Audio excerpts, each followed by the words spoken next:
Hello and welcome to the Move Your Business Forward podcast. These talks are hosted by Rob Boll, founder of Evoke Management and CEO of International Leaders UK. He'll be talking with experts from both these companies about issues that affect SME companies today.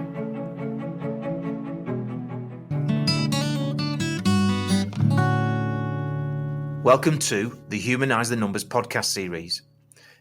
Leaders, managers, and owners of ambitious accounting firms sharing insights, successes, and issues that will challenge you and connect you and your firm to the ways and means of transforming your firm's results. Yeah, so the accountants, to me, there's lots of lots of things for them to be doing, from that transactional and that specialist advisory work. What we're doing is more of that forward-looking strategy and linking all aspects of the business back to the performance of the business, which is, in most cases, is going to be measured through a financial scorecard of some kind. As the accountancy profession marches to more and more advisory work, whilst the technology takes over more and more of the compliance work, one of the key questions that accountants in practice are asking themselves is, how do they engage with a business owner in a way that results in that business owner asking them to advise, to get involved in their business in an advisory way? This podcast with Rob Boll from Evoke shares his insights and his team's insights. He's got a team of 30 people acting as virtual FDs. And Rob shares the insight into scope. It's a framework around which him and his team ask questions to generate advisory work for his business. Let's dive into that podcast now. To kick off with, Rob, would you just give us a little bit of background about Evoke, yourself, the history of the business and the sort of clients you work with, just so we can get a feel for who you are and what you do? Yeah, sure. And thanks, Paul, for having me on this podcast. So my name's Rob Boll. Formerly, I still am a management accountant, but I've spent most of my employed career within big corporates. So I spent some time in financial service firms like JP Morgan and a few other, smaller brokerage firms in the financial markets sector. And 5.5 years ago, I set off to do my own thing, wanted to go on my own entrepreneurial journey.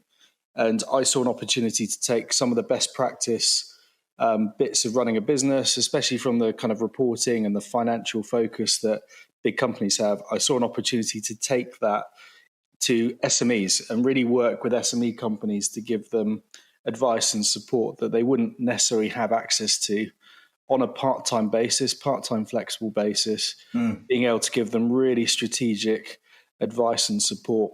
And that's really in the form of a part-time finance director or commercial director. And it's someone that knows what they're doing, that the business can trust and can crank up or down the interaction that they have with the business on an ongoing basis. And we're very much focused on helping move the business forward. So we talk to any of our business clients, whether it's the owner, the founder, the management team, how can we help you move your business forward? And that could be just going for more profitable growth, could be scaling up, going into different markets, different products. It could be looking at how to drive the financial performance of the business, as well as non-financial things. So linking the finance, the numbers, to anything from marketing, operations, process, systems, really anything that keeps the people running that business up at night. How can we help solve problems and make their life more easier? So, and to me, that's moving the business forward. We could be looking at succession planning, exit, how do you drive up the valuation? It's a full package of stuff that we provide, but trying to tie back everything to what's really important. And to me, that's, more money, being able to extract more money out of the business, attracting the best talent, and making sure you've got the right work-life balance in the business. People that we work with often get sucked into the detail of the business, working all hours. And it should really be, you're building a business asset, something to give you good cash now, but also building a business asset that at some point you can realize that additional value. Yeah, and that's what we strive to do. What you're saying there resonates with, I don't know whether you're familiar with Michael Gerber and the E-Myth Revisited stuff, but Michael talks about, the point of being a business owner is to give yourself freedom, not give yourself the worst job you've ever had in your life by working every hour God sends, taking no holidays. If you have a holiday, taking the work on holiday with you and so forth. So it sounds as though you're in that space in terms of trying to create a good all-round human experience for the business owner. Yeah, no, exactly. And I love this phrase, running a business never gets easier. People just get better at doing it. And if we can help people get better at running their business, that's what we're there to do. But it's trying to make it as transparent as possible, linking the performance of the business, covering any of those aspects with the financial aspects and making sure we're driving towards a shared purpose. So how many in your team, Rob? How many people? So we're just coming up to 30 people on the team. And it's a mixture of people that have been doing portfolio work, I guess is what they describe it as, working with a range of clients. So people have been doing that for some time.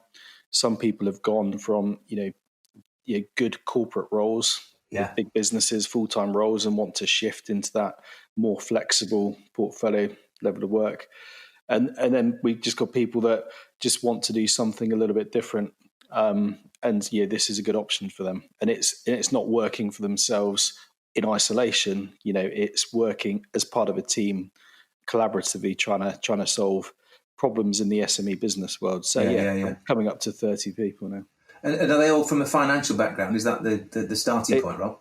It's a combination of finance and commercial. And when I talk about commercial, it could be operational, could be a bit of marketing, but it's kind of rounded commercial knowledge about how to improve the performance of the business. Right.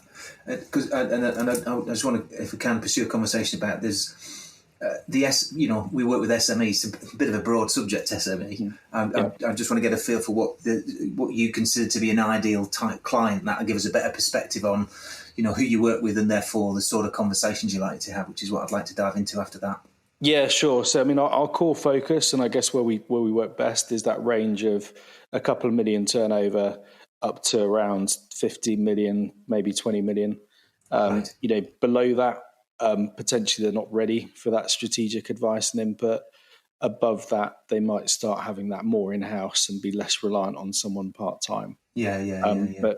But to us, what we're doing is getting them through the levels of growth from probably what would be considered more the smaller end of SME into the medium size, and then you need more of this stuff in-house. But we also spend time working with pre-revenue, early stage companies. What the team enjoys is the mixture of and I guess from our perspective, you've got some bigger clients that can afford to pay for us, and that's not an issue. Great. The companies that have got more of a challenge on cash, it's great to be able to add value, knowing that we will get what we want later on. But it's having that mix is great, and I think a lot of the people that work with me love that mix of companies. If it gives a bit of diversity, gives there's that variety is the spice of life, they say, don't they? So it's more of a if you're too narrow, it can feel a little bit what's the word I'm looking for, limiting, as opposed to if you've got people who've got a good set of t-shirts in the cupboard from their past experience, they want to apply that to different styles, different types of issues and different types of businesses, I guess.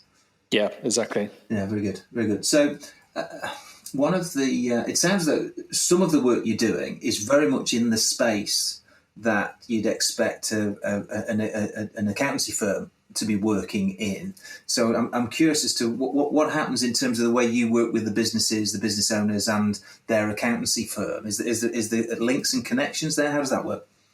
Yeah, and every business that we work with has an accountant. Of course. We're not trying to do an accounting role. And there's different levels. In my experience, there's different levels of accounting interaction a business needs. And there's different people to do those bits as well. So if I think about very much the transactional role of an accountant, anything from bookkeeping, financial control, more of the process and transactional aspects of finance. That's not us. And some people would look to just have that in-house with a finance team. Others would outsource that, and that might be outsourced to an accounting practice if that's possible. You then have the important regulatory type side of things. So whether that's just statutory reporting, whether it's stuff related to tax, all of those specialities.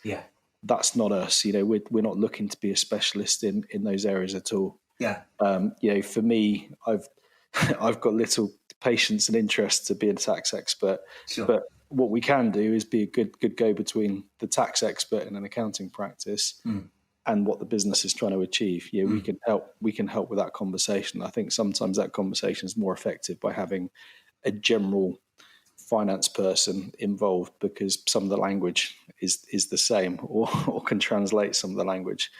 So the accountants, to me, there's lots of lots of things for them to be doing from that transactional and that specialist advisory work.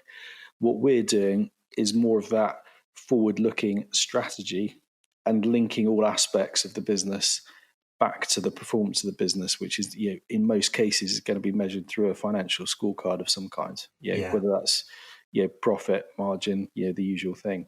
Yeah. So, and when I think about that, and I think lots of accountants want to be doing the more value-adding advisory work. It's not necessarily the same skill set.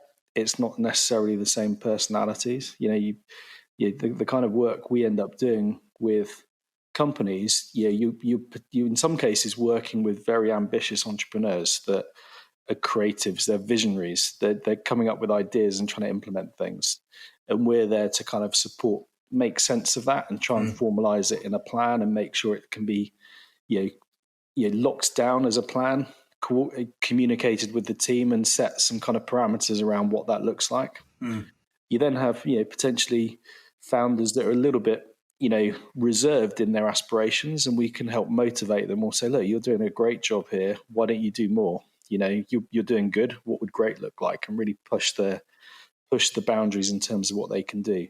That takes quite it's like an entrepreneurial, forward thinking finance individual that's not afraid to be a challenger or push the boundaries. Someone that's wants to be sat doing the more transactional side of accounting, it's not the same skill set, it's not the same comfort zone, and the conversation goes very differently. Yeah. And I think when you look at the whole reach of accountants that you can have, there's different scales, and I think I think it's really challenging for accounting firms to attract the talent and have the talent and manage the talent that's needed to give that forward-looking strategic business advice. That's what we focus on. Yeah. And as an example, I often get asked, if I've worked for I spent time working at a big bank like JP Morgan. People say, what's that got to do with my SME business? Yeah. And to me, an organization like JP Morgan is just broken up into whole smaller parts of the business, which are almost like SMEs. And what we're doing there is just trying to make sense of what's going on, help people run the business better. And it's not the same skill set. You had people in finance that were very, very introverted and wouldn't like to leave the desk or do things. I was in finance, but I'd be walking the trading floor, talking to traders, trying to understand what's going on in the business. What are the challenges they've got? How can we help from finance? A lot of it was related to use of balance sheet, use of capital that the bank had available, and how different areas of the business could use that.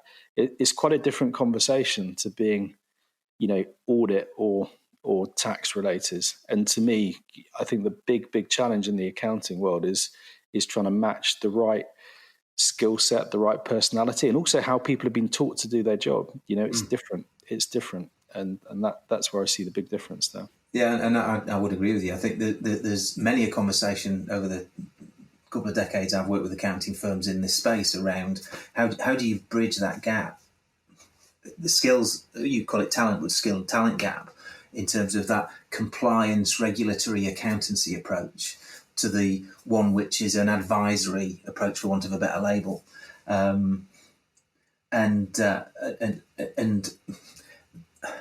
the advisory work tends to sit at the partner director level within the accounting firms, and it's hard to scale. They can't leverage it across the firm, and or struggle to. Some firms are tackling that and are making progress in that. Don't get me wrong, but it's as much about who you're recruiting as it is how you're training them.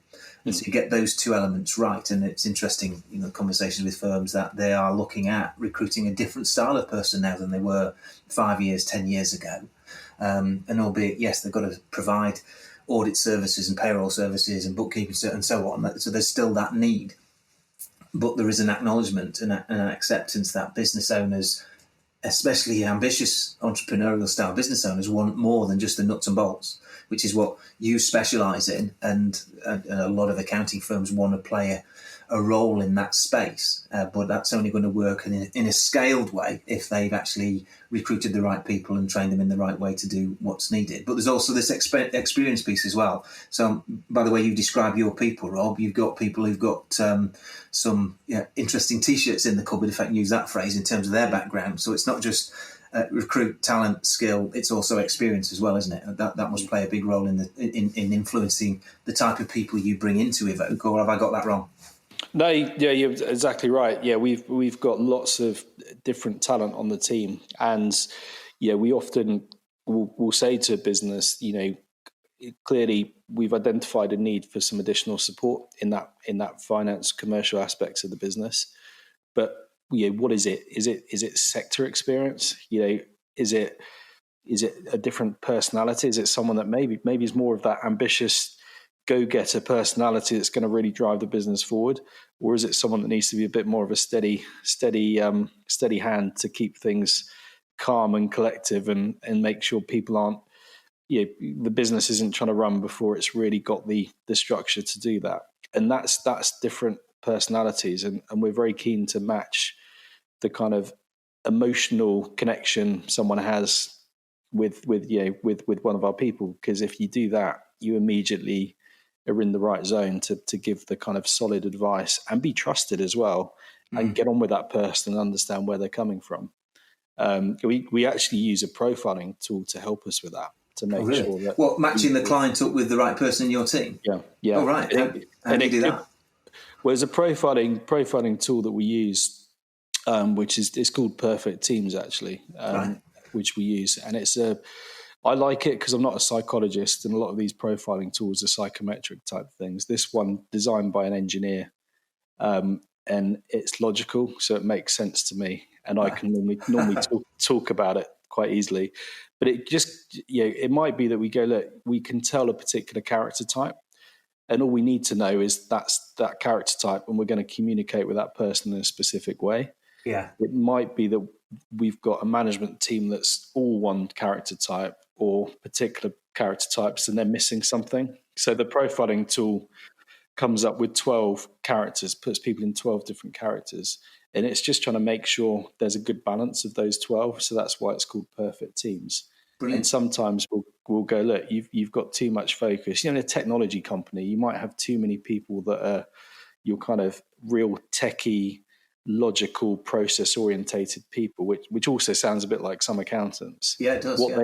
What they actually need is someone that's a good communicator, someone that can kind of run the team, has got good personal skills, and can also help them take a bit more risk. Go, look, you've got a great technology product, you think it's great, but are you actually taking it to market and adapting to the feedback you're getting? Because technologists tend to, as an example, hire technologists that are like them because they like to chat to them. It's not necessarily the best fit for a whole business. So if I hear you right, Rob, what you're trying to do there in terms of matching the right member of your team or members of your team to the client's team is it's actually creating a balanced team that is in the best interest of the firm, rather than putting another process person into a team that's already dominated by process people. Yeah, exactly. And sometimes you can tell actually you need someone that's going to think alike because that's where they're at. Other times you go, do you know what? You need someone different to shake things up. How do you determine which way to go with that one then, Rob? Well, I'd like to say it's really scientific, but it's a bit of a gut feel, I think. When you start talking about, if I'm engaging with a new business and I start asking questions about, the past, how they've got to where they are, where they're going, and potentially how they feel about that, the pace of how they've achieved what they've achieved, is that that where they expected it to be, or what's happened? You can sometimes gauge, well, actually, you need someone to try and boost the energy or boost the speed at which you're doing things.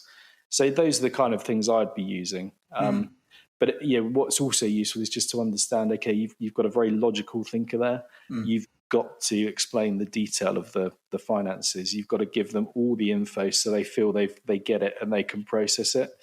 You've got other people that are more kind of visionary, creatives, people that maybe have shorter attention spans. You don't want to go through the detail. You just want to give them a very simplified dashboard of what's going on. And I used to have this working in my previous life. You walk around trading floors and you've got people that are kind of your algorithm focused traders that are all about the detail. Then you've got sales traders that have got 30 seconds of attention, then you're gone, you lost it. And it's just making sure you can adapt to that. And what people want from finance is someone that gets them and the business and can be that partner. And the quicker you can interact with that person you're going to be supporting, you can build that bond, and you've got that ongoing, what I like to call sticky relationship, which then is great because you're both, you're aligned, you're helping to drive the business and work towards these goals. And to me, that's really, really important. It sounds you're making a big play, having mentioned, you talked about emotional connections, and talk to the business owner about or the business leadership team about the history and how they feel about where they've got to. So it sounds as though the conversation pieces you're having are as much an emotional conversation as they are a financial conversation. Have I understood that right? Yeah, definitely. And I'll be honest, that's actually probably the side of what we do that I enjoy the most. I think working with entrepreneurs, people that have gone off to do their own thing, running a business, and that's really who we're working with. It's entrepreneurs in the SME world. I love to just find out why they did this. Why are they doing this on their own? What are they looking to achieve? And sometimes it's not the obvious. It's, in some cases you've got people that just want to prove a point, or they feel they're unemployable, or they've just got an ambition to do something. Unless you know what that is, and you're thinking about, where do you want to be in 3 and 5 years time, unless you can understand where they want to get to and also why, it's very hard to me to align the advice that we can give. And that's really important for us.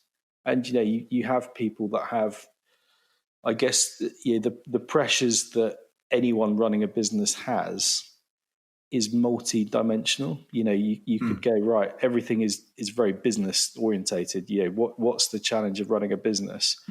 It's okay, we've got cash flow issues, we've got payroll coming up, we've lost a big client, we think we might lose a client, we're not winning as much business, or all those things. But it could be that there's certain issues going on in their family life that's actually causing a problem. And often that can be something like, we've rather than being a business cash flow issue, it's, well, actually I'm not going to be able to take so much money out of the business this year, therefore the holiday that I was planning we haven't got the budget for, and I've got to tell my other half and family that we've downgraded our budget.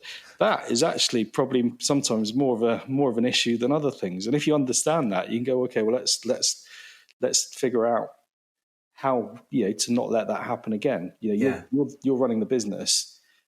Often I say to people, you've got to look after yourself first. You sometimes got to pay yourself first.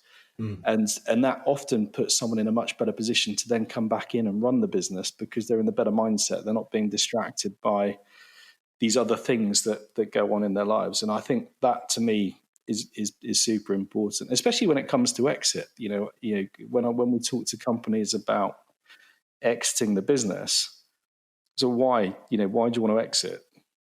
And often people are like, I don't know, because it feels like the right thing to do. And it's like, okay, but what does an exit mean? Are you just looking to have a load of cash in your bank account? Are you looking to semi-retire? What are you looking to do? And often people haven't thought that through. And I don't know about you, but I've met a number of people that have retired almost early because they could afford to and just been bored. And then they go and start up another business, or they go and do something else, or they spend all the money quicker than they thought.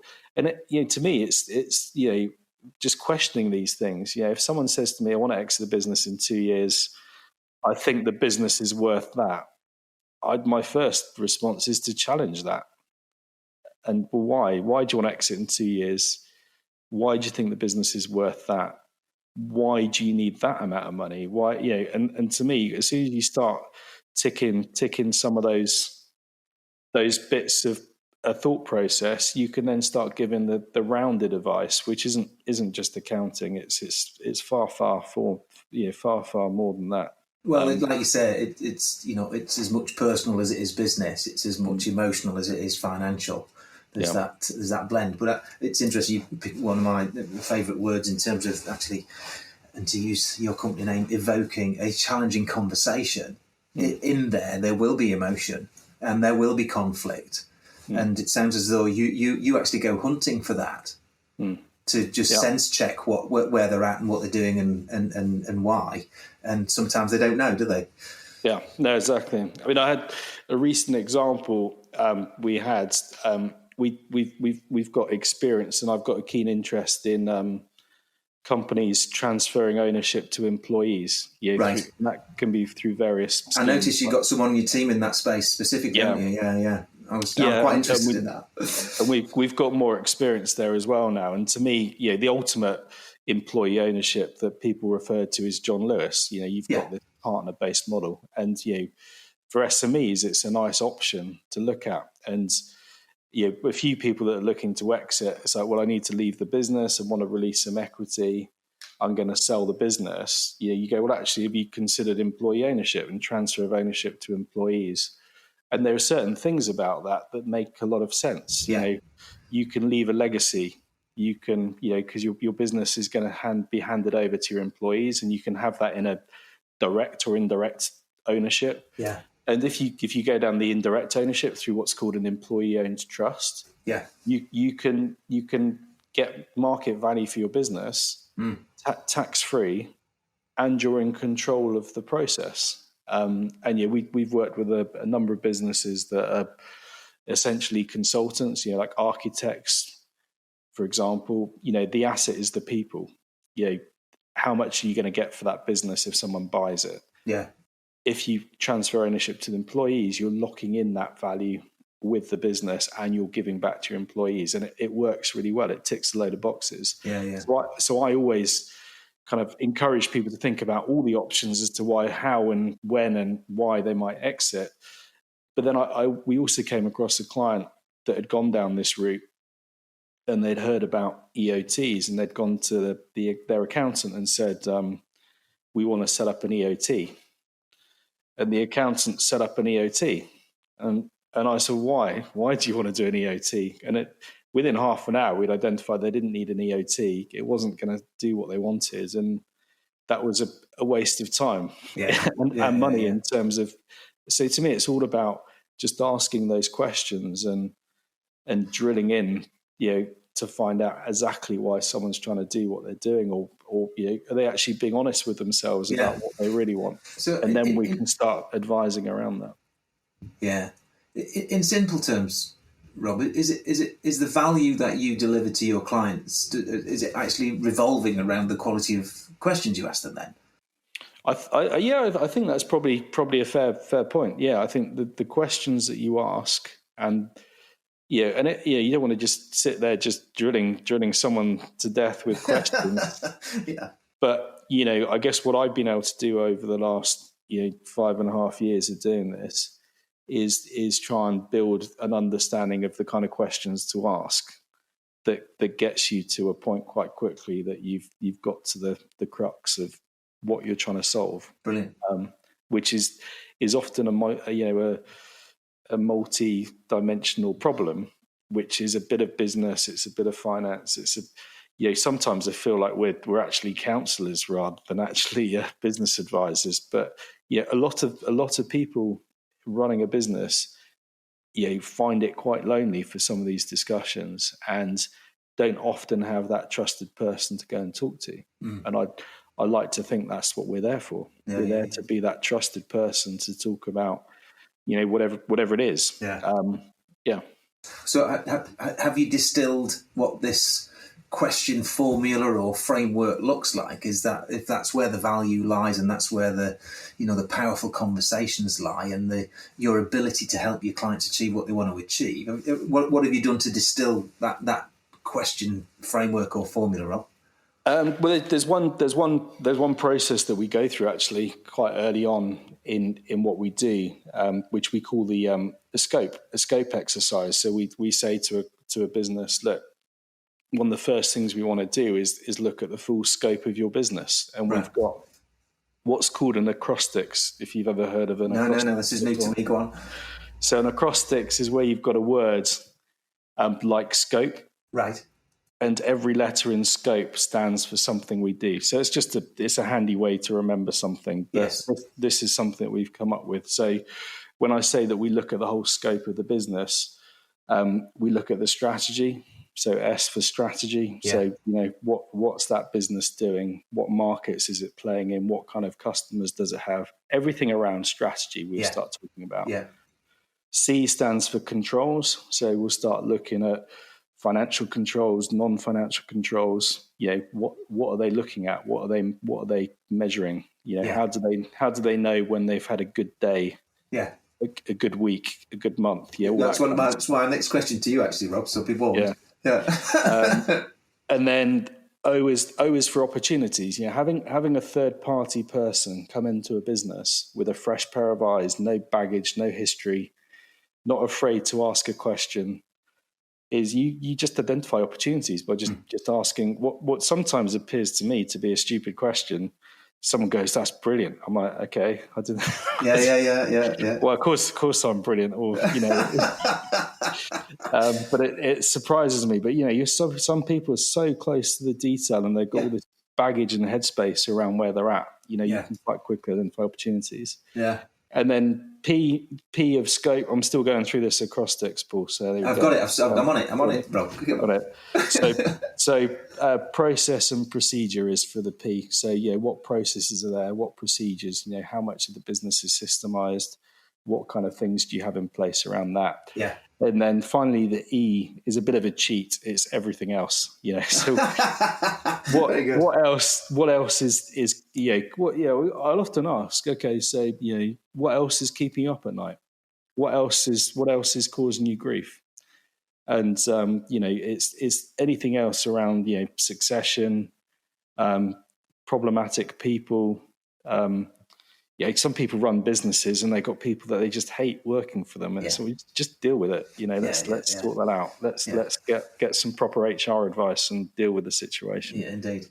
So that to me, that's it. The scope is a great framework to work with, and often we someone might approach us and say we want a finance director, and we go, okay, well the first thing we're going to do is we're going to profile you, and then we're going to do this scope review, and you do this, and you haven't even spoken about what an FD might do. Yeah.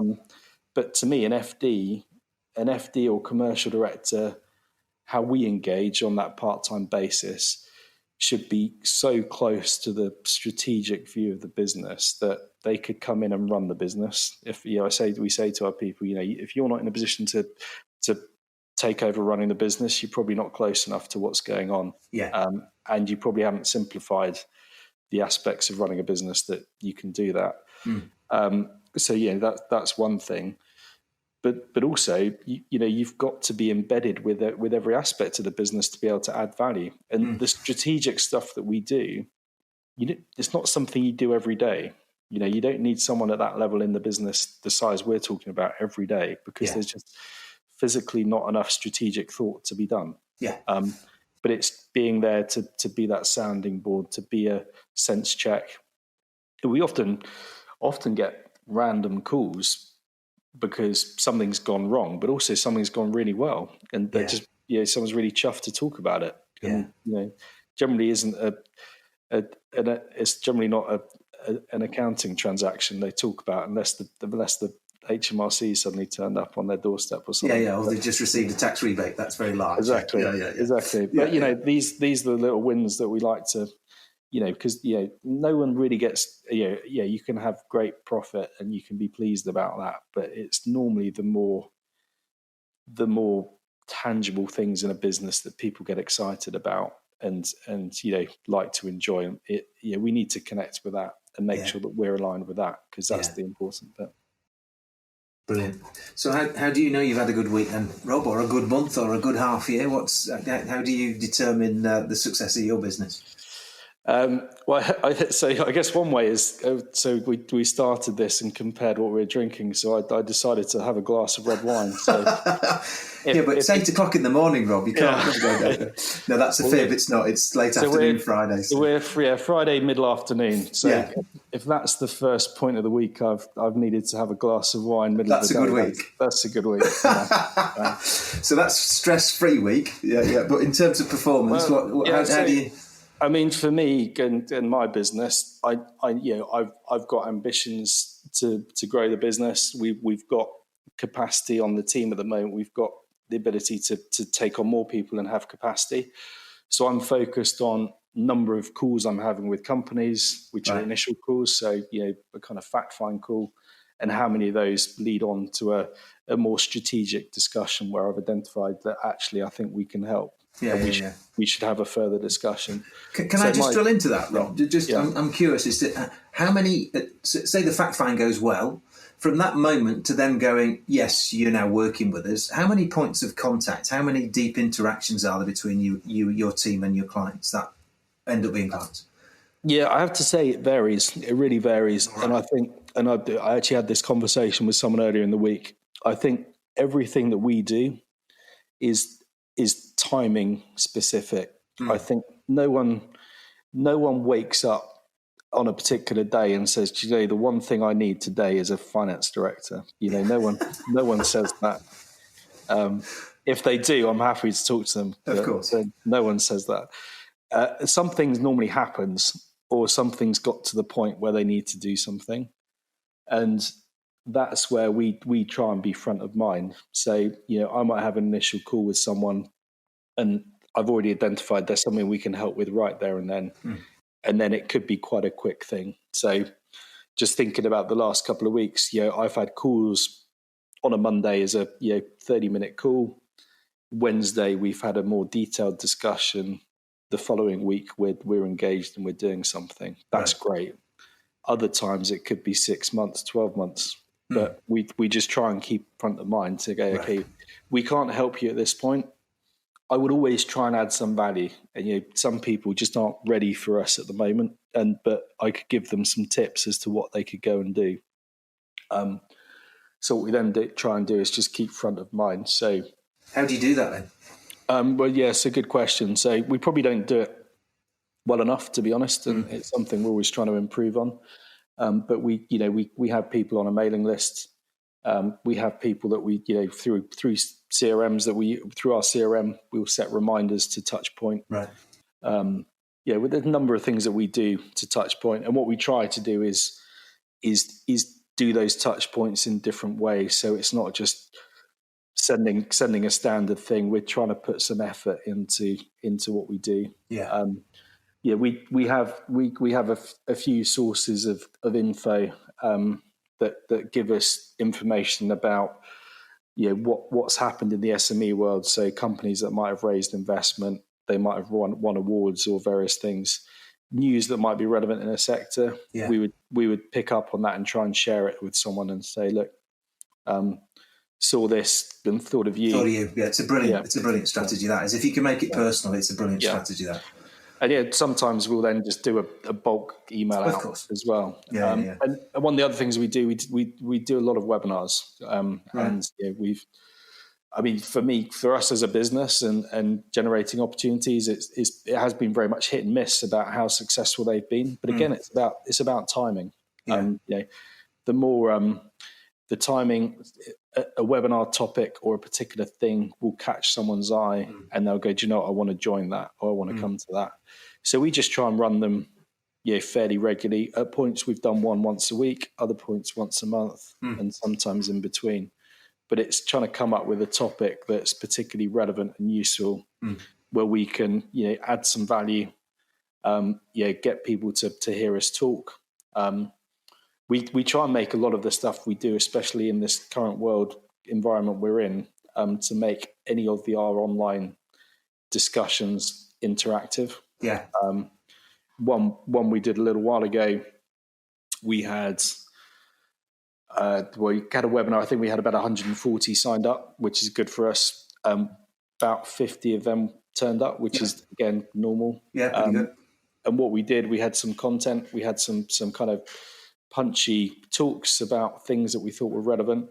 And then we had a breakout discussion. So on Zoom, which we generally use, you've got this breakout. The breakout rooms. Yeah, it's good, isn't it? Yeah. And we had everyone broken into rooms of 4 people with one of my part-time directors in each room. Yeah.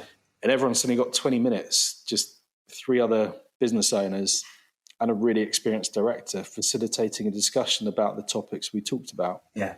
And that's great. And it's a way to add value and have that FaceTime with people, and actually go, we're not just on a webinar. We've actually kind of reached out and said, right, we're going to have a little chat with you. Yeah, it's more personal, isn't it? You've made that emotional connection because you've limited the breakout room to 4.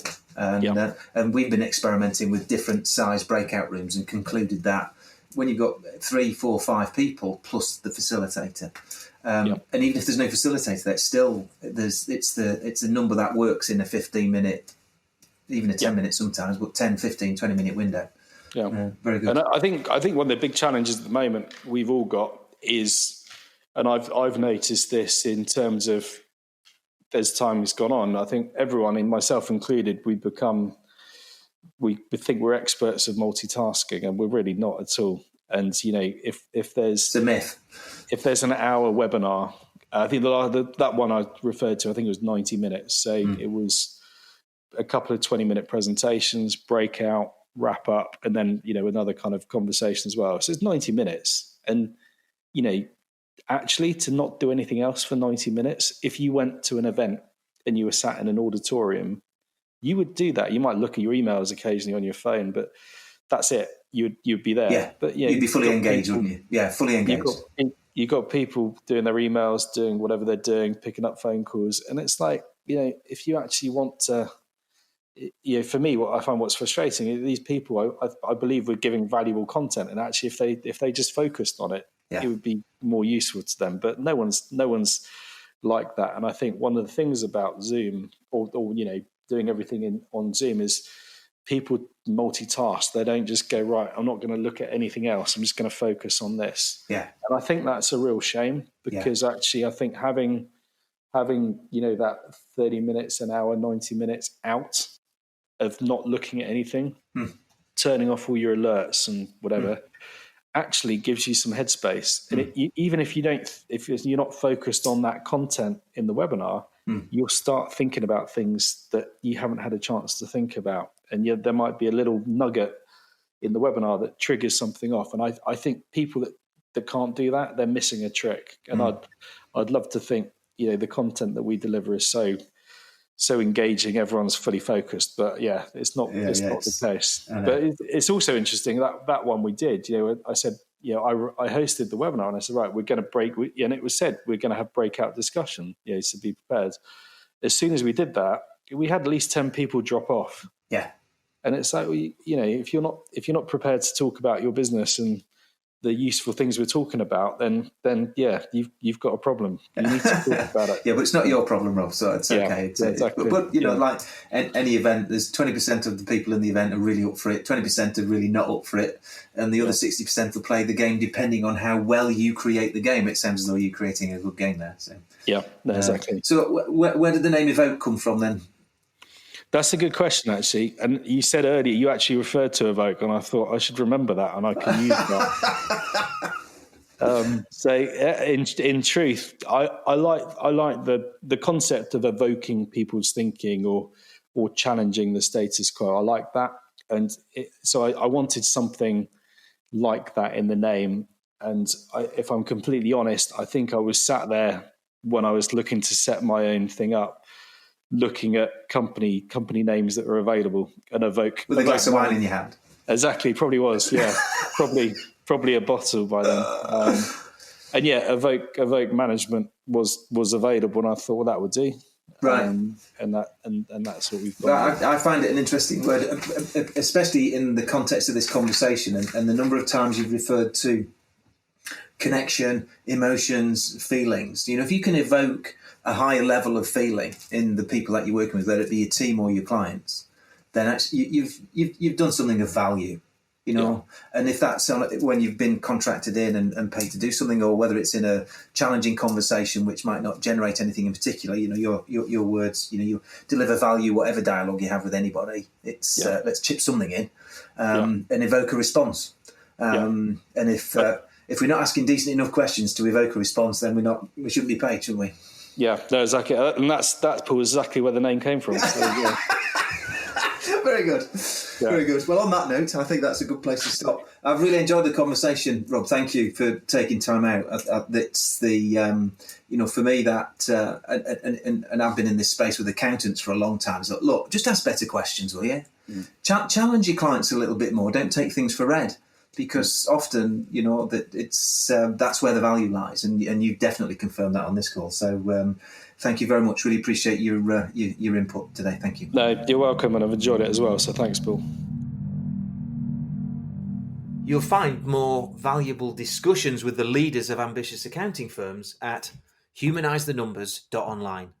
You can also sign up to be notified each time a new podcast is made available. This podcast series, Humanize the Numbers, has been made possible thanks to the support of our sponsors. My Work Papers, Advanced Track, Citago, and VFD Pro. Visit humanizethenumbers.online, click the logo of each sponsor, and you'll hear what our podcast interviewees have to say about the sponsor's services.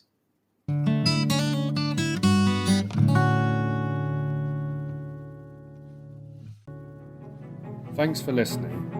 If you'd like more information about the topics discussed in this podcast, then you can find us on our website at moveyourbusinessforward.com.